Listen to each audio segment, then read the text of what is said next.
तथागत बुद्ध ने कहा कि भिक्षुओं, मैं जा रहा था रास्ते रास्ते, एक आदमी बांस पर बांस बांधता हुआ लंबी सीढ़ी बना रहा था और उसने 100 हाथ लंबी बना लिया था, आगे और बांध रहा था। मैंने पूछा, ये सीढ़ी कहाँ लगाओगे?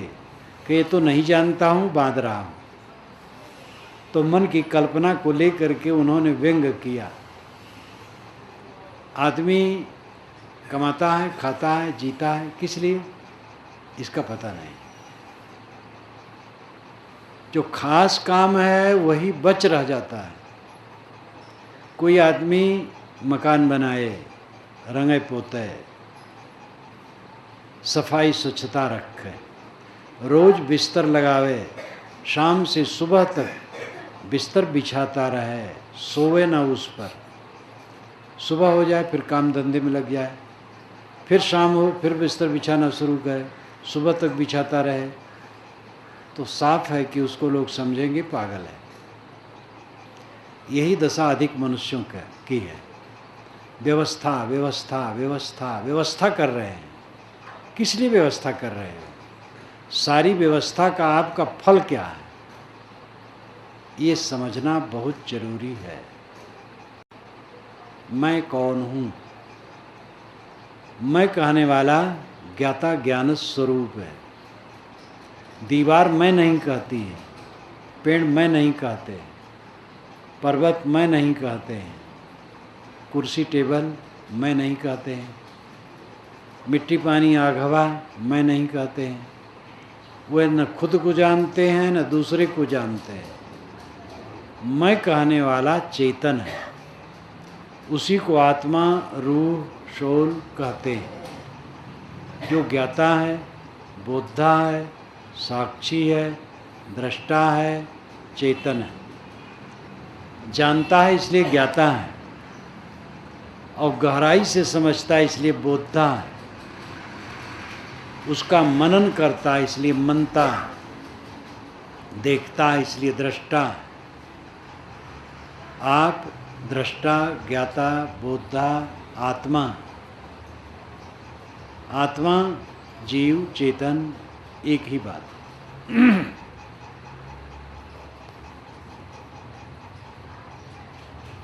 नाम निर्गुण पद मात्र है, सगुण पदार्थ है। जैसे जल, ये नाम है, ये निर्गुण है, उसमें गुण नहीं है। जल शब्द में शीतलता नहीं है। जल का हम लोग अखंड पाठ करें तो प्यास नहीं बुझेगी, लेकिन पदार्थ उसका, जल रूपी पद का पदार्थ जो जलाशय या घड़े में है, शीतल जल, वो पदार्थ है। ऐसे ईश्वर ब्रह्म परमात्मा राम रहीम हम सब कहते हैं, ये पद है, पदार्थ नहीं है। पदार्थ आत्मा है। पद ही को रटते रटते जिंदगी बीत जाए, अखंड पाठ होता है। राम नाम का अखंड पाठ या और नाम का अखंड पाठ, रात भर दिन भर 24 घंटे लाउड स्पीकर लगा करके लोगों का दिमाग खराब कर दे। सोने के समय सोना चाहिए। किसी को अखंड पाठ करना है करे, लेकिन कम से कम लाउड स्पीकर से तो ना करे। लाउड स्पीकर से तो सबको डिस्टर्ब होता है। अखंड पाठ करेंगे। अखंड पाठ करने से क्या राम वहाँ कहीं स्थिर मिल सकेगा? पानी पानी का हम अखंड पाठ करें, 24 घंटे करें, क्या पानी की एक बूंद भी वहाँ आएगी? राम को समझने की जरूरत है।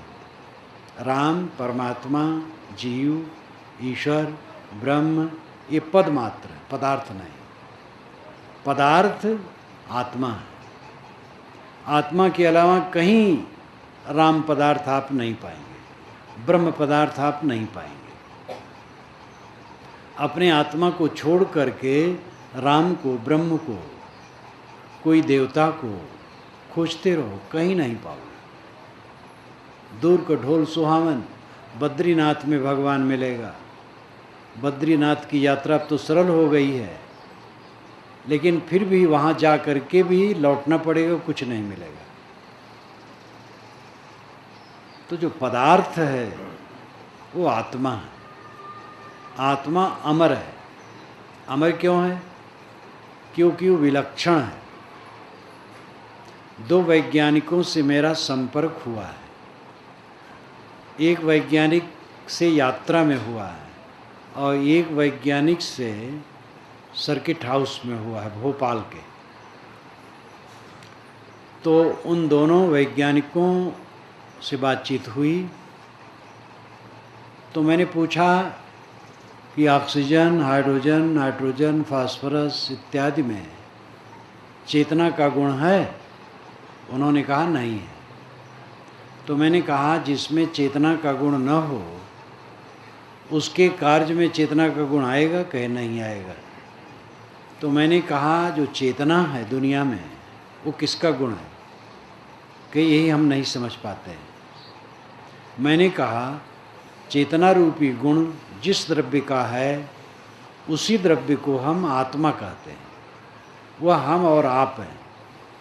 आप और हम आत्मा चेतन है। ये ऑक्सीजन, हाइड्रोजन, नाइट्रोजन से नहीं बने हैं, ये स्वतंत्र द्रव्य है। जब काफ़ी बात हुई तो दोनों ने यही बात मुझसे कही थी कि हम लोगों को चाहिए आप लोगों के पास आके कुछ दिन रहें। बहुत खुश हुए। जो ट्रेन में मिले थे उनको तो मैं कोई साहित्य नहीं दे सका, लेकिन जो भोपाल में सर्किट हाउस में मिले थे वो तो कई दिन रहे। उनके कार्यक्रम अलग चलते थे, मेरे कार्यक्रम चलते थे। मेरे पास वो बैठे हैं, मैंने कई पुस्तकें दी। वैज्ञानिक हठी नहीं होते हैं। ये मैंने दोनों वैज्ञानिकों को देखा, दो का संपर्क पड़ा। एक बिहार के थे और एक इलाहाबाद के पास प्रतापगढ़ के थे। लेकिन जो बिहार वाले थे उनका कार्य क्षेत्र था देहरादून। उस समय देहरादून से आए थे, कार्य क्षेत्र कहीं खो। लेकिन जो प्रतापगढ़ के थे इलाहाबाद वाले, वे उनका कार्य क्षेत्र बम्बई में था। दोनों को मैंने देखा, विचारों में उदारता। जो भौतिकवादी अपने को मानते हैं वे पंथ बना लेते हैं कि आत्मा नाम की कोई चीज़ नहीं। तो जो पंथ बना लेता है उसको नहीं समझाया जा सकता है। वैज्ञानिक समझ सकते हैं। वह वस्तु नित्य होती है जो दूसरी सभी वस्तुओं से विलक्षण होती है।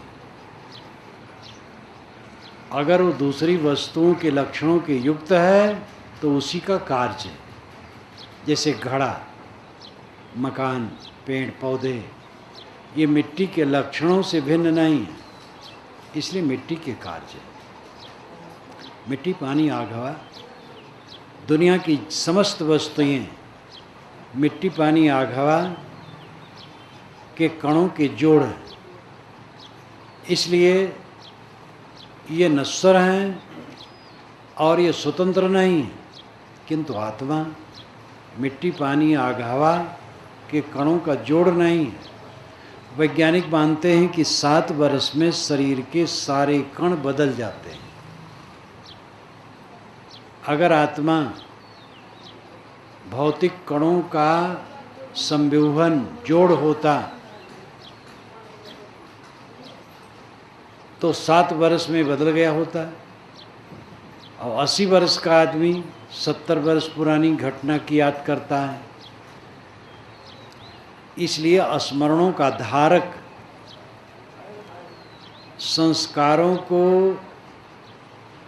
संजोए रखने वाला, स्थिर रखने वाला आत्मा स्थिर तत्व है।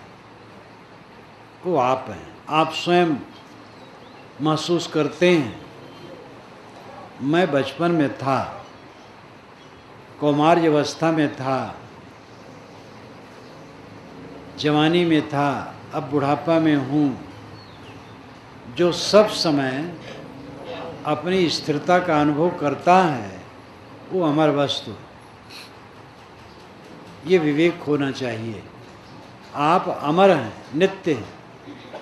श्रुत तो कहते ही है, संत तो कहते ही हैं, जिन्होंने अनुभव किया आत्मा का वे सदा ये कहते हैं। बौद्ध मत में इसके लिए मौन है। तथागत बुद्ध मौन हो गए। आत्मा तो कहे, अत्ता उन्होंने कहा। पाली भाषा में वो बोलते थे तो अत्ता उन्होंने कहा। वैसे वो किस भाषा में बोलते थे ये भी मुश्किल है कहना। तथागत बुद्ध का शरीर छूट जाने पर करीब 400-500 वर्षों के बाद त्रिपिटक बने हैं। ये मैंने बुद्ध क्या कहते हैं कि भूमिका में लिखी है ये बात। और महावीर स्वामी के निधन के 1000 वर्ष बाद अर्धमागधी में उनके आगम ग्रंथ बने हैं जो 32 हैं। तो तथागत किस भाषा में बोलते थे ये कह नहीं सकते, लेकिन उनकी वाणी का संकलन जो माना जाता है, जो उनके निधन के 500 वर्ष बाद लिखी गई है, वो पाली भाषा में। उसमें पाली भाषा में आत्मा को अत्ता कहा जाता है। संस्कृत में आत्मा और पाली में अत्ता। अत्ता ही अत्तनो नाथो, अत्ता ही अत्तनो गति। आत्मा ही आत्मा का स्वामी है और आत्मा ही आत्मा की गति यानी प्राप्तव्य है। तो उन्होंने आत्मा तो कहा। और पूरे त्रिपिटक में जो ग्रंथों का एक सागर है, पूरे त्रिपिटक में कहीं नहीं लिखा है कि आत्मा नहीं होता। पुनर्जन्म में मानते हैं, तथागत बुद्ध पुनर्जन्म मानते हैं। पुनर्जन्म की बात उनकी वाणी में तो भरी हुई है। तो आत्मा की स्थिर हुए बिना पुनर्जन्म किसका होता है? लेकिन वह आत्मा के विषय में मौन रहे तो पीछे से अर्थ दूसरा लगा लिया गया। और आज से 2000 वर्ष हुए नागसेन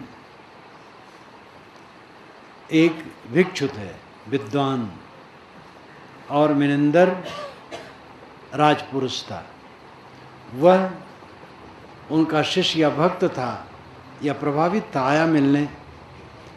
तो उन्होंने कहा ये जो मिनिंदर था ये यूनान के सिकंदर का छोड़ा हुआ राजपुरुष था, छोड़ गया था। वो कुछ जीता था भारत के कोने में और अफ़गानिस्तान की तरफ, तो वहाँ छोड़ गया था। तो बौद्ध मत तो उस समय खूब फैला था अरब की तरफ, अफ़गानिस्तान की तरफ। तो मिनिंदर आया रथ पर। नागसेन ने पूछा तुम कैसे आए रथ से? रथ क्या है? रथ क्या चक्का है? रथ क्या जुआटा है? रथ का रस्सी है? रथ के कीले हैं? तो कुछ रथ नहीं है। तो सब अलग कर दो तो रथ कुछ चीज़ें नहीं है। इसी प्रकार देह की सब बातों को अलग, सब चीज़ों को अलग करके तो अब कुछ नहीं रह गया। ये अनात्मवाद नागसेन ने खुल करके कहा। और इसके बाद बौद्धों में घोर अनात्मवाद का प्रचार होने लगा। ये 2000 वर्ष की बात। उसके पहले ऐसा नहीं कहा जाता था। लेकिन पुनर्जन्म जहाँ माना जाता है तो आत्मा के बिना पुनर्जन्म किसका होगा? बाकी जो और जैन मत हैं या वैदिक मत और श्रमण मत में और भी बहुत शाखाएं थी। जैन तो श्रवण में है ये हैं। निर्गुणी मत जो कबीर साहब की धारा है, उसके पीछे नानक दादू दरिया बहुत से चलते हैं। गोरख मत जो सिद्ध और नाथों में आता है। वैष्णव मत, ये सब के सब आत्मा की अमरता मानते हैं। मुसलमान ईसाई भी इसके विषय में वहाँ बहुत विश्लेषण तो नहीं है, लेकिन आत्मा को अमर मानते हैं। तो प्रमाण के अनुसार तो शास्त्रों में इसकी वाणी भरी है, लेकिन युक्ति से मैं कहता हूँ, युक्ति और प्रमाण दो चीज़ें सिद्ध करने के लिए साधन है। युक्ति उपाय, तरीका, तर्क, और प्रमाण उदाहरण। तो तर्क से आप विचार करें कि जड़ तत्वों में जब चेतना नहीं है तो उसके निर्मित कार्यों में चेतना कैसे होगी? चेतना एक गुण है, गुण द्रव्य में रहता है, तो चेतना रूपी गुण जिस द्रव्य का है उसी को आत्मा कहते हैं। आप आत्मा हैं, अमर हैं, नित्य हैं। आपको जो मिलता हो क्या है? वो कार्य पदार्थ है। जड़ प्रकृति का कार्य पदार्थ ये सब है जो दिखाई देता है। शरीर, मकान, मशीनें, पेड़ पौधे, झरना, बर्फ, बादल, कपड़े लत्ते, बर्तन, फर्नीचर, नाम कहाँ तक गिनाया जाए, कंकर पत्थर, हीरे मोती, जो कुछ भी निर्मित पदार्थ हैं ये सब प्रकृति के कार्य हैं। जैसे पानी के बुलबुले बनते और मिटते हैं, वैसे जड़ प्रकृति के कार्य पदार्थ ये बनते और मिटते हैं, यही आपको मिलते हैं। और इनमें कुछ रहने वाला नहीं है किसी के साथ, मिला और छुटा, बना और बिगड़ा। आप तालाब में स्नान करने जाएं, देखेंगे कि उसमें घास के कण तृण तैर रहे, एक दूसरे से मिल रहे और छुट रहे, तीसरे से मिल रहे हैं, चौथे से मिल रहे, फिर पहले वाले से भी मिल जाते, फिर छूट जाते हैं। स्थिर नहीं है। इसी प्रकार इस संसार सागर में प्राणी, ये आत्माएं देहधर करके एक दूसरे से मिलते हैं, छूटते हैं, मिलते हैं, छूटते हैं। किसी से किसी का स्थिर संबंध नहीं है। सारे संबंध में अनुकूलता में मोह और प्रतिकूलता में वैर होता है। ये दोनों हमारे जी के जंजाल बनते हैं और आ नहीं जाते हैं। प्रतिकूलता से अनुकूलता और बांधने वाली होती है। प्रतिकूलता से थोड़ा वैराग्य भी होता है, अनुकूलता में तो आदमी और चिपक जाता है। जहाँ विवेक है वहाँ की बात अलग है। वैसे प्रतिकूलता में आदमी ज़्यादा नहीं निभा सकता है, अनुकूलता में ही जीवन निभाया जाता है। विवेकवान भी प्रतिकूलता नहीं चाहते, अनुकूलता चाहते। कोई विवेकवान ये क्या चाहेगा कोई हमारे पास ऐसा आदमी रहे जो खुराफात करे? कोई नहीं चाहेगा। ऐसा आदमी रहे जो समझदार हो, मीठा बोले, सुंदर बर्ताव करे, विवेकवान भी यही चाहेंगे। इसलिए अनुकूलता गलत नहीं है। गलत तो है जो हम मोह जाते हैं, आसक्त हो जाते हैं, कुछ स्थिर नहीं। ये तो विवेक करके हम स्वयं देख सकते हैं। संत जन जो बताते हैं वो कोई ऐसी बात नहीं बताते हैं जो अजूबी हो, वो आपकी बात बताते हैं। फिर तब जब वही आपकी बात बताते तो सुनने की क्या ज़रूरत है? क्योंकि मन दुनिया में हरदम उलझा है। जब तक सत्संग न होगा, अध्ययन मनन न होगा, बारंबार उस पर सोचा न जाएगा, तब तक अपना मन दुनियादारी से हट करके अंतर्मुख नहीं होगा।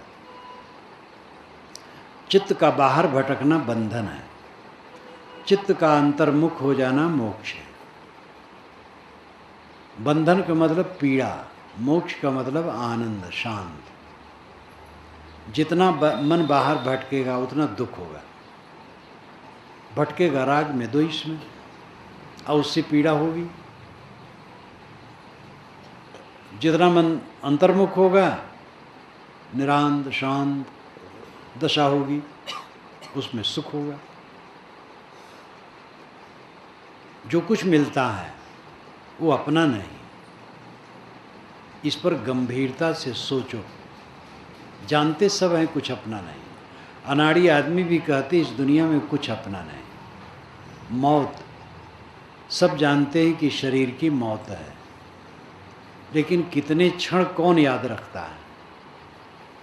साल साल बीत जाता है, गंभीरता से 2 मिनट भी अपने शरीर की मृत्यु की बात नहीं सोची जाती। जब कोई मर जाता है तब धक्का लगता है। कोई निकट का आदमी हो, योग्य हो, मर गया, तब लगता है दुनिया झूठी। लेकिन कुछ ही समय में भूल जाते हैं। यहाँ तक प्रमाद है कि लाश पड़ी है और 2 फरीक लाठी ले लिए मरे हुए आदमी के धन के लिए कि मेरा हक है, मेरा हक। धन का मालिक मर गया है और हम मालिक बनने के लिए लाठी उठा रहे हैं। ये नहीं सोचते हम भी मर जाएंगे। इतना पागलपन है।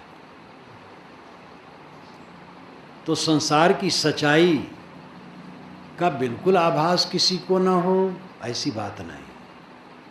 अनाड़ी से अनाड़ी जानते हैं कि सब कुछ छूटने वाला है, लेकिन वो जानना काम नहीं करता है कि वो बुद्धि का विषय केवल है। बुद्धि में कभी समझ में आ जाता है कि सब छूटने वाला है, चरितार्थता नहीं है, रियलाइजेशन नहीं है, चित्त में निरंतरता उस बोध का नहीं है, तो उतना जानना क्या काम करेगा। हमारा जानना ज्ञान के रूप में बदल जाए, स्थिर बोध के रूप में बदल जाए, उसी के लिए बारंबार सत्संग, सद्ग्रंथ, चिंतन, मनन, ध्यान की आवश्यकता है। सुबह से उठ करके चारों तरफ से कूड़ा कचरा का संबंध होता है। नींद खुली, हरदम तो मन दुनियादारी है, काम वासना उठी, क्रोध उठा, लोभ उठा, मोह उठा, ये विकार आए, चिंता, फिक्र, उद्वेग आए और व्यवहार में लगे, सब जगह कूड़ा कचरा आया। तो दिन भर तो कूड़ा कचरा चारों तरफ से आता है। शील, क्षमा, संतोष, धीरज, विवेक, ज्ञान, वैराग, भक्ति की बात तो बारंबार सोचने विचारने से आने वाली है। उसका अभ्यास नहीं किया गया है, अभ्यास उल्टा है। आप कौन हैं, आपको जो मिलता है वो क्या है, ये विचारो। अकेले में बैठो, मैं कौन हूँ? मैं चेतन हूँ, आत्मा हूँ, निर्मल हूँ, निर्विकार हूँ, पूर्ण काम हूँ, पूर्ण तृप्त हूँ, स्त्री पुरुष नपुंसक नहीं हूँ। स्त्री पुरुष नपुंसक ये शरीर के चिन्ह है। आत्मा निर्मल निर्विकार है। आत्मा के स्वरूप में कोई क्लेश नहीं है, कोई पीड़ा नहीं है, कोई संताप नहीं है, कोई क्लेश नहीं है। सारे क्लेश निर्मित हैं, हमारे बनाए हैं। हमने अपने जीवन के व्यवहार को बिगाड़ करके क्लेश बनाया है। इसका विचार करो, चिंतन करो। मिलना वही सफल माना जाएगा जिसके परिणाम में लाभ हो। सबसे बड़ा लाभ क्या है? शांति। अशांति सबसे बड़ी हानि। चित्त का स्थिर सुख शांति, और जो चंचल सुख है वो तो दुख पैदा करता है।